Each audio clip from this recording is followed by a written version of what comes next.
భారీగా చేరుకున్నారు భక్తులు. రాష్ట్ర ప్రభుత్వం తరపున స్వామి అమ్మవారికి పట్టు వస్త్రాలు సమర్పించనున్నారు సీఎం రేవంత్ రెడ్డి. దక్షిణ అయోధ్యగా ప్రసిద్ధి చెందిన భద్రాచలం శ్రీ సీతారామచంద్ర స్వామి కళ్యాణానికి సర్వం సిద్ధమైంది. ఆలయ ఆవరణతో పాటు భద్రాచలం పట్టణం సైతం సర్వాంగ సుందరంగా ముస్తాబైంది.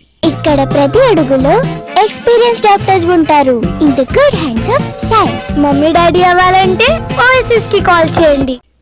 భద్రాచలంలో శ్రీ సీతారాముల కళ్యాణంలో అనేక విశిష్టతలున్నాయి. అందులో సీతమ్మ వారి మంగళసూత్రం, ఎరుపు రంగు తలంబ్రాలు, కళ్యాణం జరిగే ఏకశిలా మండపం, ముస్లిం వాయిద్య బృందం ముఖ్యమైనవి. సాధారణంగా మంగళసూత్రంలో 2 సూత్రాలు ఉంటాయి.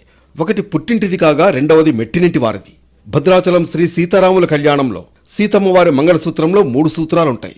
ఒకటి సీతమ్మ తల్లి పుట్టింటి వారైన జనకుని తరపుది కాగా రెండవది సీతమ్మ తల్లి మెట్టినింటి వారైన దశరథుడు పంపినది. 3వ సూత్రం భక్తరామ